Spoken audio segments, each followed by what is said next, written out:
Welcome back to our 4th video series where I will explain you everything from how to start and scale your Airbnb business. Today is the 2nd episode and we go over the property acquisition. In this video, I will explain you exactly how you can decide what is the maximum rent you could pay, how to convince the landlords, and last but not least, there are small tiny tricks which you could use to convince the landlord. But these small tiny tricks, I will keep it for the last part. So my name is Nino Scheenaert, I run a holiday company and currently we have 30 units in Dubai. I've started a business in the summer 2024 and increased it to 30 units in just 18 months. With our peak month in December 2025 with a record month of 155k USD. So with that being said, let's dive into property acquisition. So the whole property acquisition, just to understand like what is the maximum rent we could pay, this is basically based on 3 KPIs. And KPIs is standing for Key Performance Indicator. The first one is the revenue multiple. The revenue multiple is basically the rent times a certain multiple, which I will explain you later on. That is the maximum revenue we could get. So for example, if we have a 300k on a yearly base, that should be the revenue, divided by the revenue multiple or the rent multiple, that is the maximum rent we could pay. So for example, the outcome is 300,000, then we have the multiple, and this is the whatever the rent price is. So this is the rent price, there's the multiple, and this multiple means that we have to have at least 300k or even less. That should be fine because we're gonna make more. But I will go over this rent multiple on a later stage. The second one is the annual profits.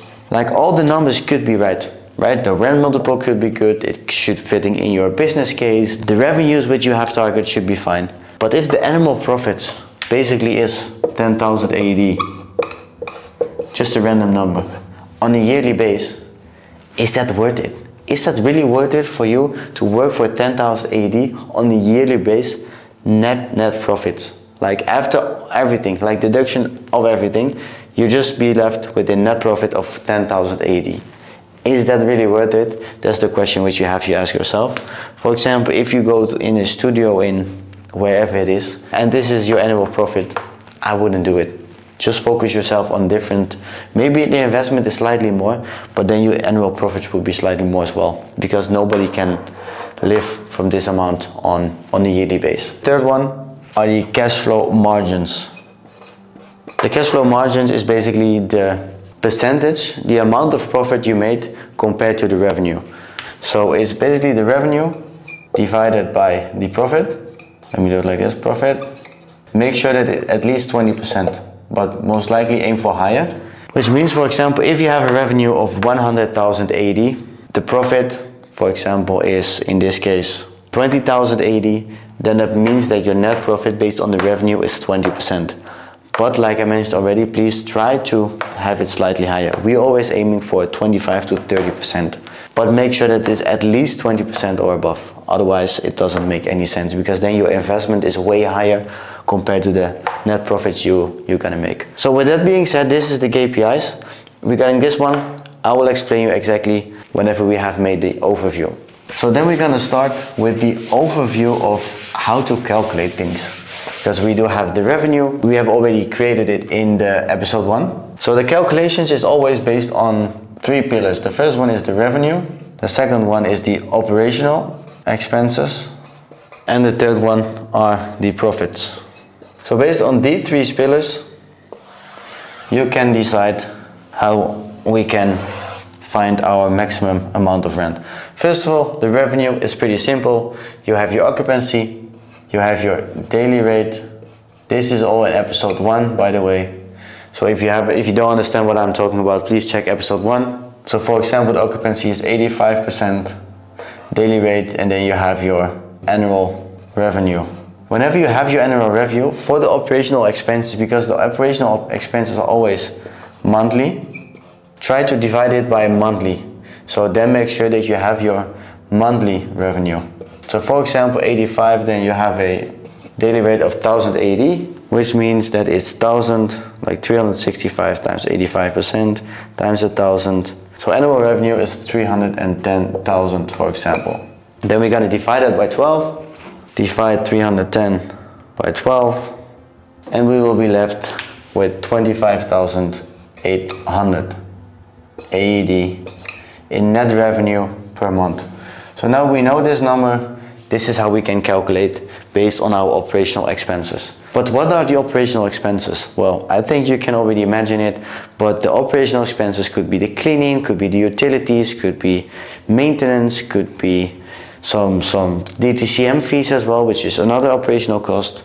So we need to break down all the operational costs which we have for this particular unit. So let's start with the cleaning.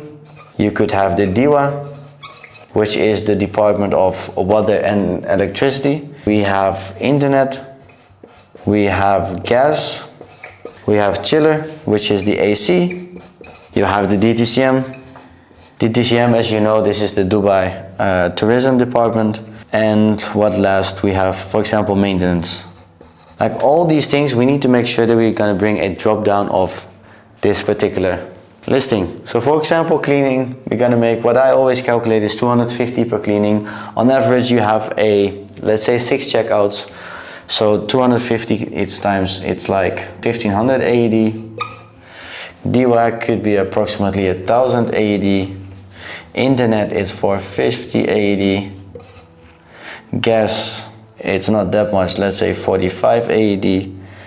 Chiller could be around 750 AED. DTCM, based on this occupancy rate. Because the DTCM, by the way, DTCM, 1 BHK, 2 BHK, 3 BHK. 1 BHK, it's 10, 80, 20 and 30. So for example, this one is a 2 BHK, which means that we calculate with an occupancy rate of 85% based on these numbers. That's our annual revenue. So if we're gonna estimate a occupancy rate of 85%, means that we have to do 31 times 85% times 20, which is 500 something. So let's say DTCM fees are 500. And the maintenance cost, I always use a reserve, because if you don't have to do it, it only works for you, basically. Because if you're gonna mention a maintenance cost, and at the end of the day you're gonna exceed it, or you don't take it because you just leave it open and you have to spend, for example, 300 on maintenance costs, then your whole calculation doesn't fit anymore. So always make sure that you're gonna make the maintenance cost, because there will always be some things which you have to repair or name it, whatever it could be. So make sure that you always take a maintenance fee of 500 AED. That's what we use, 500 AED at least. So if you don't use it, because probably you don't use it every single month, but on a yearly base, it's 6,000 AED. And these numbers are pretty fair, to be honest, just to spend on a single unit. And if it's too much, it's fine. Then you keep that, the gap which you have actually spent to that 6,000, that is just net profits. So then we're gonna calculate these numbers. So 1500 plus 1000 plus 450 plus 45 plus 750 plus 500 plus 500, 4,745. So this is 4,745.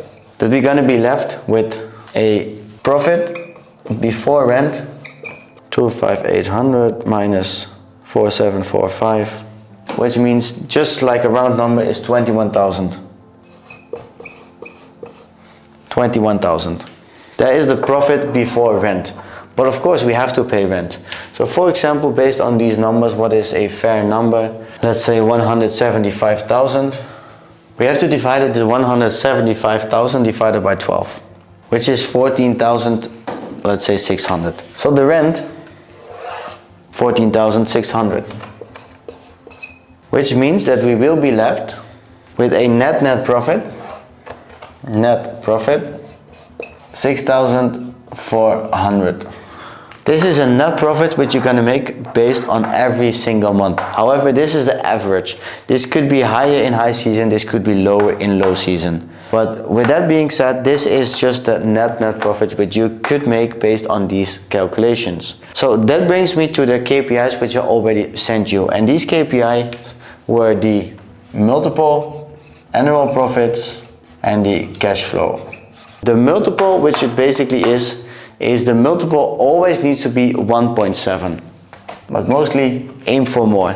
which means that, for example, if you're gonna make a rent of 175,000, which means if 175,000 times 1.7 means that we need to make at least 297, let's say slightly less than 300,000 dirhams. In this case, our estimated revenue is 310, which means that this amount suits in our business case. It's slightly more than 1.7. But if you don't know, because you only know the revenue, then you need to calculate it the other side, the opposite side. So then it's 310 divided by 1.7 is 182, which means that in this case, as annual revenue, you could pay a maximum amount of, let's say, 180,000 dirhams. That's what I mean with the multiple. And this is based on multiple factors. This is based on the annual profit, which should be good, and based on the cash flow. And also the return on investment, but I will come there on a later stage. The annual profits is just 6,400 times 12, which is, let's say, 76,000 AED, which could be your net profit. Should be fine. Sounds good, right? If you're gonna make this on a year with just one single unit, considering you have 5-6 units, these are good numbers, honestly. And then based on the cash flow, like I mentioned already, there is this one divided by the net profits. So this one, 310,000 divided by, because this is the annual rent and this is the annual profits. Or you could do the monthly rent divided by the monthly profits. So in this case, it's 310,000 divided by 67, which means that it's the annual profit divided by the annual revenue. So 67,000 divided by 310,000 is 24%. I already mentioned to you, you need to make sure that it's above 20%. We're always aiming for 25%. So make sure that this is 24%, at least 20%, but could be higher as well. Anyway, this is fitting our business case. But then on the other hand, we also have the setup fees. Because these setup fees, this is just the rents. But we also have the setup fees. And the setup fees will be multiple things. The first one is the first check, so the rent. So for example, if we're gonna keep that 175,000 in mind, means that if we're gonna divide it by 4, means that we have a first check payment to be done of 43,750. This is our first payment, which we have to do based on these numbers, because we're gonna split these payments into 4 checks. It's very normal in Dubai that people are gonna pay this in one check. However, based on the cash flow, this is not something which we're gonna do, because we want to be very careful with our money and keep as much money in our pocket. We always aim to set up the unit with as much less capital as needed. So that's the whole reason why we're gonna divide this amount into 4 split payments. So whenever you have the rent, which is the first check, after that you have the deposit, you have the agency fee, you have the furniture cost, and you have the photo shoot. So the deposit is always 5% for unfurnished and 10% for furnished. So always take this one, because this is the annual rent which you're gonna pay. They take either 5 or 10% based on a unit if it's furnished or unfurnished. So let's say it's 8,750. Agency fee is exactly the same, always 5%. So, however, there's VAT on it as well. So that is this number times VAT. However, the VAT, we can charge it back. So we're gonna stick to 8,750. Then we have the photo shoot for 2-bedroom, it's around 1,200. For the furniture, I would always tell just to balance it out, because you don't want to have like very cheap and less quality furniture or low quality furniture, but you always don't want to be that top-notch furniture. Well, the better the quality, the better it is, of course, but you want to balance it out, because you also don't want to overspend on a unit. So what we always aim for a 2-bedroom is to spend around 55,000 AED. All the numbers are in AED, by the way, which means that we have a total setup of 117,450.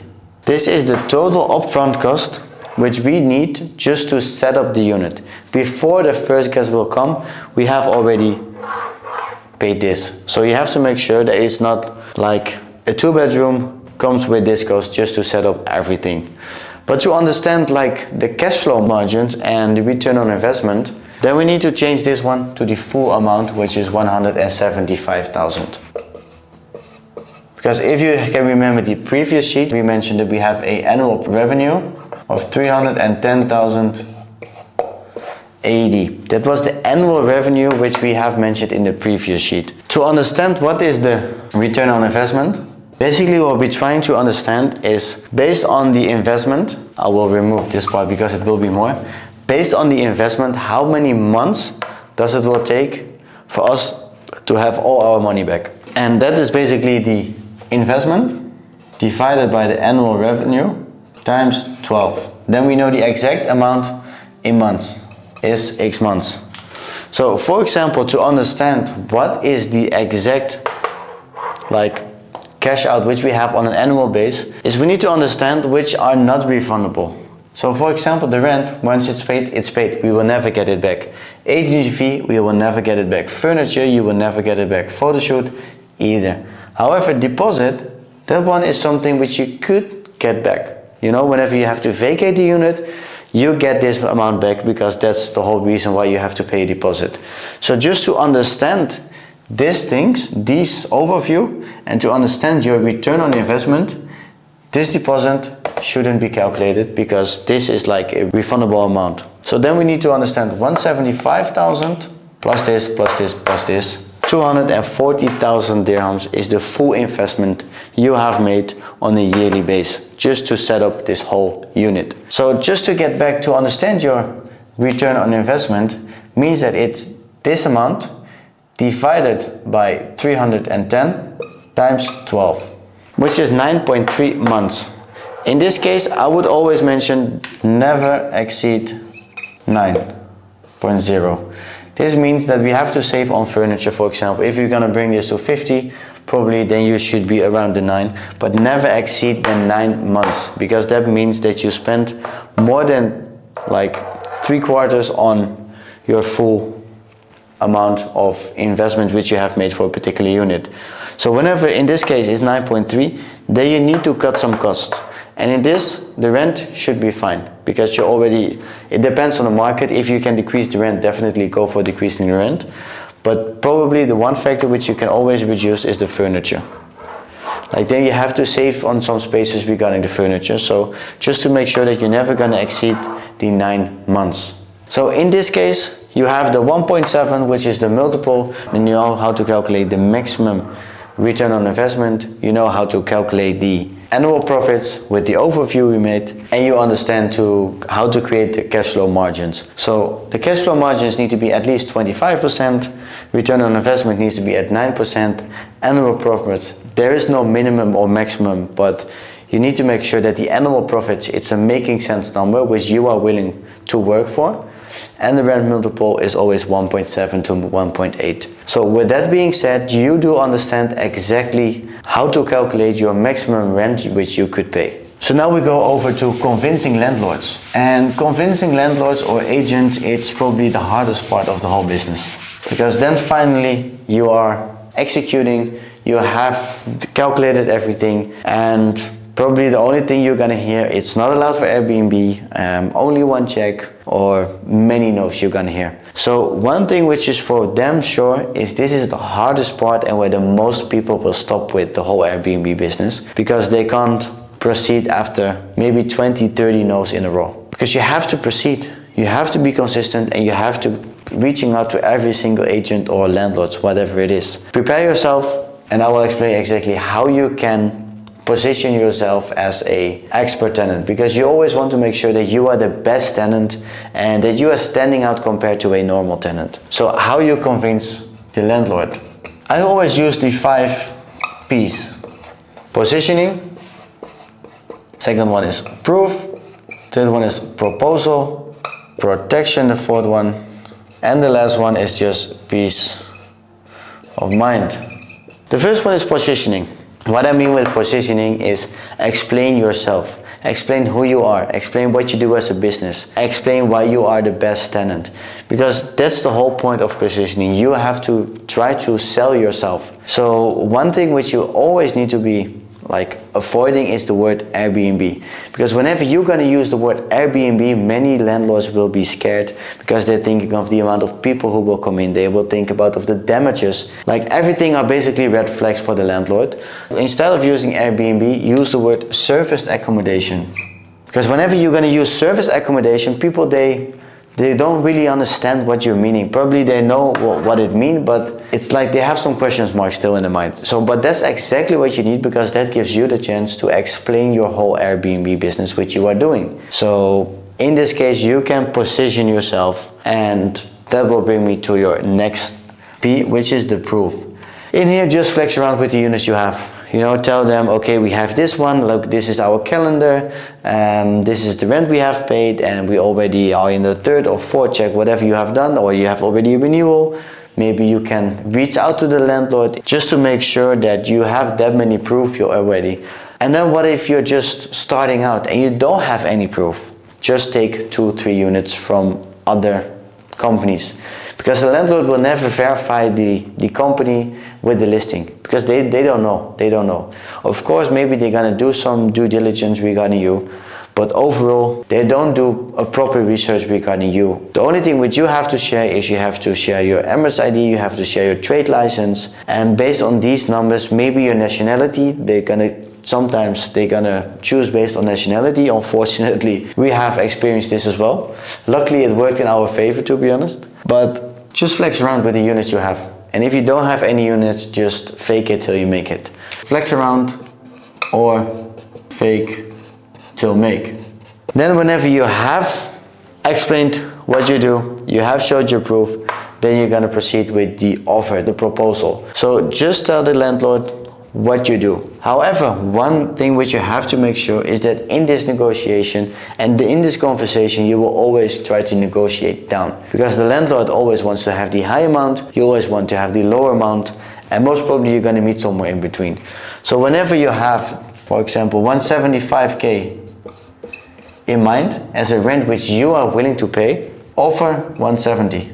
Maybe the landlord will come back with 180, you're going to close it at 175, or you're going to stick to your 170 based on how eager the landlord is. But never go down more than, for example, never go down to 16500. Because if you're going to put this offer, it could be, I'm not telling you that it will always happen, but in some cases it's going to be that you scare the landlord. And in that case, he just cancel it, don't want to negotiate anymore, and he just walks away and you don't have any units. So just to balance it out, always lower the price as you want to pay with 5k, because then you have always some margin on the negotiation side, which works on your end. Besides that, we have the protection.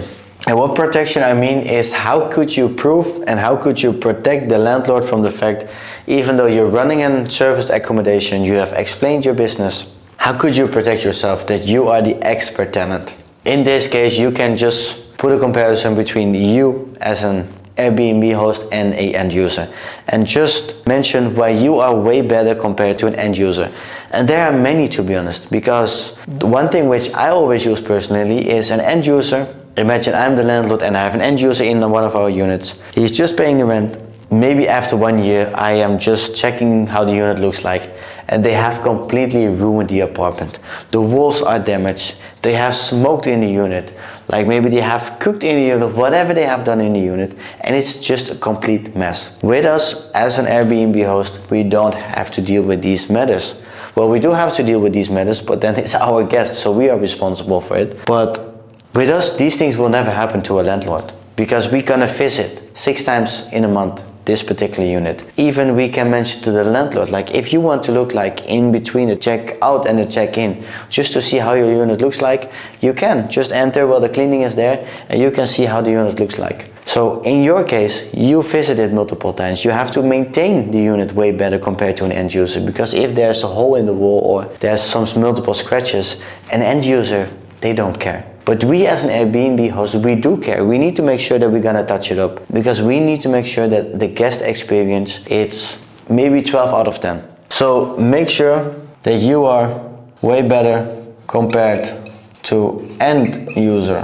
And there are many things to do with, and one thing I already mentioned is you check in like 6 times in a month, and with an end user nobody checks in, only the end user itself, but you as a landlord don't know what's going on. And with us, they do. And that what brings me to the last time. They will just want peace of mind. Like, mention that you're gonna maintain the unit. If there's something that you have to arrange it, you will probably never reach out to the landlord. They're just gonna sit there, they will receive the rent, and that's the whole imagination they had while purchasing their unit, right? So that's what they want to have. They just want to have their peace of mind. They just want to have the collecting the rent. And in some cases, you need to have the landlord, because whenever, for example, the water heater is leaking, or like the AC is not working anymore, these things need to be covered by the landlord. However, you can still manage it. You can still make sure to replace it, or to at least to repair it. However, the landlord needs to pay for these replacements or repairments, because that's basically what's in the Dubai law, and that's what in the contract probably. Because whenever it's below 1,000 or 500 AED, depends on the contract, this is something for us as the tenant. And whenever it exceeds 500 or 1,000 AED, that is something for the landlord. So peace of mind, don't disturb the landlord. So this is the 5P, and these are the things which we always use whenever we start a negotiation. But always try to speak with the landlord, because if you're going to speak with the landlord, they don't have to discuss with anyone. They know the rent which they would like to have, and you can negotiate directly with the landlord. So mostly whenever you're going to speak with the landlord, you will close the deal, you will shake their hand, you will sign the tenancy contract, and you will receive the keys. So always try to cut out the agent, even though that's very hard, especially in the beginning. But once you have more and more units, it will get easier and easier. You know, trust the process, and it will definitely open doors. But if they're still doubting and they're still not sure if you are the right tenant, there are 4 tricks which we always use to still try to put him across the line, or pull the trigger, whatever. 4 tricks to convince. And the first one is a grace period. What is a grace period? A grace period is just a rent-free period, which allows you to have access to the unit. However, you don't have to pay anything. So why is that a convince trick or whatever? Well, what I'm trying to say is, for example, if we had 175 in mind, with the grace period, if the landlord has in mind 180 and you still have 175, and you don't, like, the negotiation isn't going smooth and probably you end up with nothing, what you can do is just to add the grace period. Just add the grace period of 2 weeks, because you have to furnish the unit. And if you have to pay 175 and it doesn't come with any grace period, tell the landlord, okay, you have 180 in mind. However, we're going to proceed with 180, but we're going to add a 2 week grace period, which means that contract is not 52 weeks, but it means that it should be valid for 54 weeks. In that case, you're still going to save some amount of money, because you have 2 weeks free. And in this case, you can just furnish your unit within that 2 weeks grace free. So 2 weeks free if the landlord sticks to his amount. To be honest, we use this very, very often. Like, for me, it's one of the best, because we just save money, and the landlord got his amount which he's willing to have. You know, that always improves the relationship with the landlord. He is happy with the fact that you are his tenant and you are paying his rent which he's aiming for. So probably the next year, if you just pay the checks and you stick to your responsibilities, I would say the chance is 99% that he will renew the lease with you. So that brings me to the second one, adding value. Adding value, I mean, you have to refurnish the whole apartment. Not in every single case, but you need to upgrade the unit. Especially in the market of Dubai, which is very, very competitive, you need to make sure that you are standing out.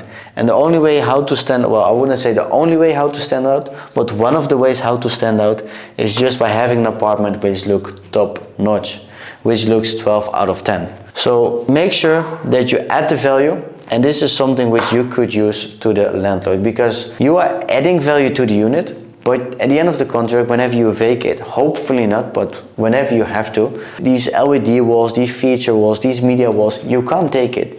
So you are adding value, which the landlord will benefit from, because it doesn't make sense to break these walls down and break it down, repaint it. It doesn't make any sense. So the best way to do is just leave it as it is. The landlord has a higher value property because you have upgraded that unit, and this is something you could use just to convince the landlord.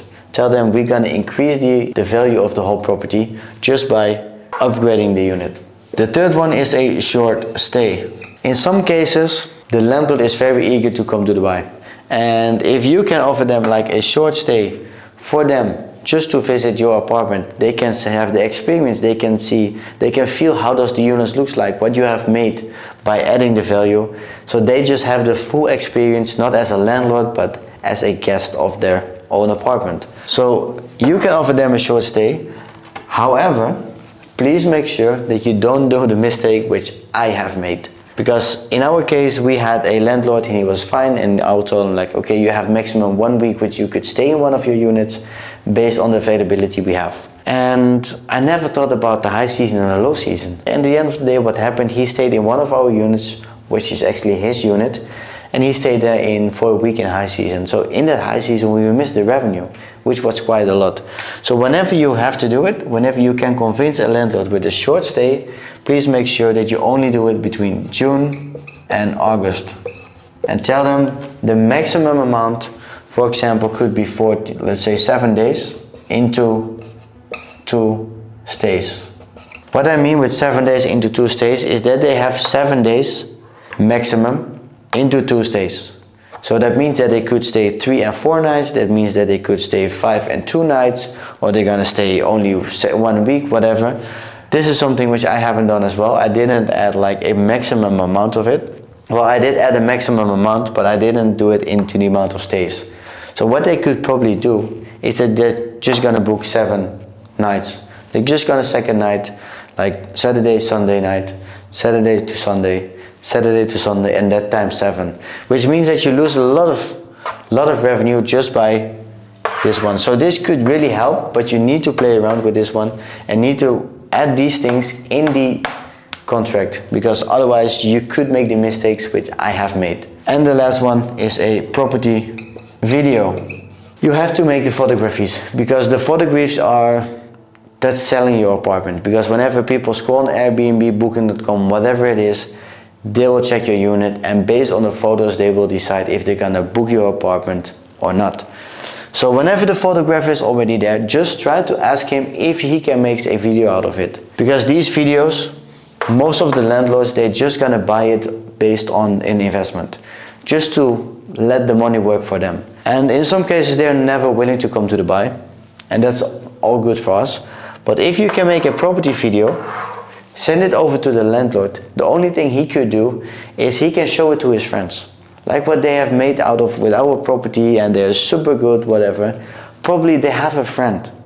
And if they have a friend, they can show it. Maybe they can tell them, okay, this friend, like this is my tenant, he is super good, and this is what he made of it. He's adding value. So this only one single video could lead to multiple leads actually.